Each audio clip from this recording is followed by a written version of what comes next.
ಓ ಪ್ರಾಣಾಯಾಮ. ಪ್ರಾಣಾಯಾಮವನ್ನು ಅಭ್ಯಾಸ ಮಾಡುವಾಗ ನಾವು ಪಾಲಿಸಬೇಕಾದಂಥ ನಿಯಮಗಳನ್ನು ತಿಳ್ಕೊಳ್ಳೋಣ. ಪ್ರಾಣಾಯಾಮ ಅಭ್ಯಾಸ ಮಾಡೋದಕ್ಕೆ ಬೆಳಗಿನ ಸಮಯ ಅಂದರೆ ಬ್ರಾಹ್ಮಿ ಮುಹೂರ್ತ ಅತಿ ಉತ್ತಮವಾದಂಥದ್ದು. ಪ್ರಾಣಾಯಾಮ ಮಾಡುವ ಮೊದಲು ಶೌಚಾದಿಗಳನ್ನು ಮುಗಿಸಿರಬೇಕು ಮತ್ತು 1 ಗ್ಲಾಸ್ ಬಿಸಿ ನೀರನ್ನು ಕುಡಿಯಬೇಕು. ಯಾವುದೇ ಆಹಾರ ಅಥವಾ ಪಾನೀಯಗಳನ್ನು ಸೇವಿಸಿರಬಾರದು. ಸಾಯಂಕಾಲದ ಸಮಯ ಅಭ್ಯಾಸ ಮಾಡೋದಾದರೆ ಆಹಾರದ 5 ಗಂಟೆಯ ನಂತರ ಅಭ್ಯಾಸ ಮಾಡಬೇಕು. ಪ್ರಾಣಾಯಾಮವನ್ನು ಶುದ್ಧ, ಸಾತ್ವಿಕ, ನಿರ್ಮಲ ಪ್ರದೇಶದಲ್ಲಿ ಅಭ್ಯಾಸ ಮಾಡಬೇಕು. ಅನುಕೂಲವಿದ್ದರೆ ನೀರಿನ ಹತ್ತಿರ ಕುಳಿತು ಅಭ್ಯಾಸ ಮಾಡಬೇಕು. ಶಹರದಲ್ಲಿ ಅಥವಾ ಪ್ರದೂಷಣವಿರುವ ಪ್ರದೇಶದಲ್ಲಿ ಆಕಳ ತುಪ್ಪ ಮತ್ತು ಗುಗ್ಗುಳ ಪ್ರಯೋಗ ಮಾಡಿ ನಂತರ ಪ್ರಾಣಾಯಾಮ ಮಾಡಬೇಕು. ಆಸನದ ಮೇಲೆ ಕುಳಿತು ಅಭ್ಯಾಸ ಮಾಡಬೇಕು ಮತ್ತು ಸ್ಥಿರ ಸುಖ ಆಸನದಲ್ಲಿ ಕುಳಿತಿರಬೇಕು.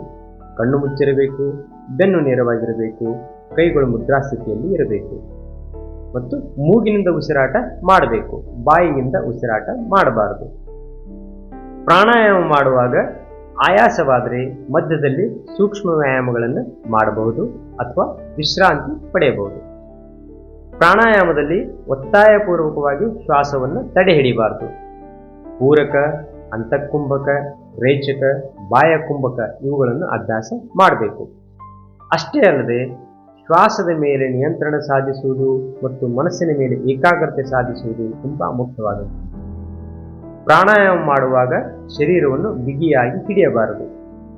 ಪ್ರಾಣಾಯಾಮವನ್ನು 3 ಬಾರಿ ಪವಿತ್ರ ಓಂಕಾರ ಉಚ್ಚಾರದೊಂದಿಗೆ ಪ್ರಾರಂಭಿಸಬೇಕು. ನಂತರ ಗಾಯತ್ರಿ ಮಂತ್ರ, ಮೃತ್ಯುಂಜಯ ಮಂತ್ರ, ಸಮಾನತೆ ಮಂತ್ರ ಮತ್ತು ಪ್ರಾರ್ಥನಾ ಮಂತ್ರದೊಂದಿಗೆ ಮುಂದುವರಿಸಬೇಕು. ಕೊನೆಗೆ ಶಾಂತಿ ಮಂತ್ರದೊಂದಿಗೆ ಮುಕ್ತಾಯ ಮಾಡಬೇಕು.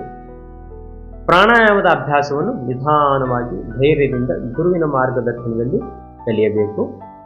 ಸ್ನಾನ ಮಾಡಿ ಪ್ರಾಣಾಯಾಮ ಮಾಡಿದರೆ ಉತ್ತಮ. ಪ್ರಾಣಾಯಾಮದ ನಂತರ ಸ್ನಾನ ಮಾಡೋದಾದರೆ 15 ನಿಮಿಷದ ನಂತರ ಮಾಡಬೇಕು. ಪ್ರಾಣಾಯಾಮದ ನಂತರ ಆಹಾರ ಸೇವನೆ ಮಾಡೋದಾದರೆ 15 ನಿಮಿಷದ ನಂತರ ಸಾತ್ವಿಕ ಆಹಾರ ಅಂದರೆ ಹಣ್ಣು, ಹಣ್ಣಿನ ರಸ, ಮೊಳಕೆ ಕಾಳು, ವೆಜ್ ಸಲಾಡ್ನಂಥ ಆಹಾರವನ್ನು ತೆಗೆದುಕೊಳ್ಬಹುದು. ಟೀ, ಕಾಫಿ ಇಂಥ ಆಹಾರವನ್ನು ಅಥವಾ ಪಾನೀಯವನ್ನು ಸೇವಿಸಬಾರದು.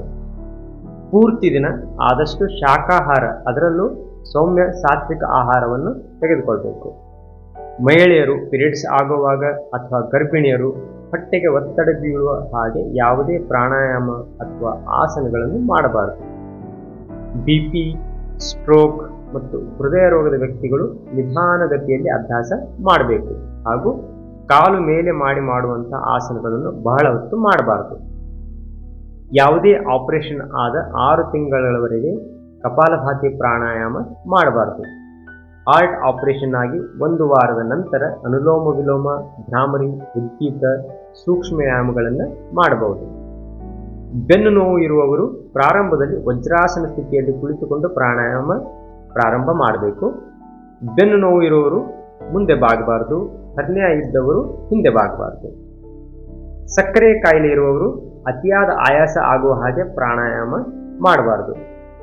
ಪ್ರಾಣಾಯಾಮ ಮಾಡುವಾಗ ಅರ್ಥಪೂರ್ಣವಾದ ಭಜನೆ ಮತ್ತು ಮಂತ್ರಗಳನ್ನು ಹೇಳ್ತಾ ಪ್ರಾಣಾಯಾಮವನ್ನು ಮಾಡಿದ್ರೆ ಉತ್ತಮ.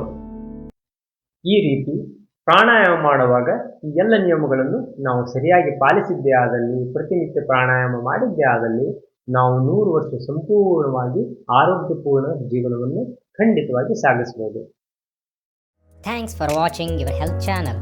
ಈ ಚಾನಲ್ ನಿಮಗೆ ಇಷ್ಟ ಆಗಿದ್ದರೆ ಲೈಕ್ ಮಾಡಿ, ಸಬ್ಸ್ಕ್ರೈಬ್ ಮಾಡಿ, ಬೆಲ್ ಐಕಾನ್ ಮೇಲೆ ಪ್ರೆಸ್ ಮಾಡಿ ಮತ್ತು ಶೇರ್ ಮಾಡಿ. ಆಯುರ್ವೇದ ಮತ್ತು ಯೋಗ ಆನ್ಲೈನ್ ಕನ್ಸಲ್ಟೇಷನ್ಗಾಗಿ ಕಾಂಟ್ಯಾಕ್ಟ್ ಮಾಡಿ.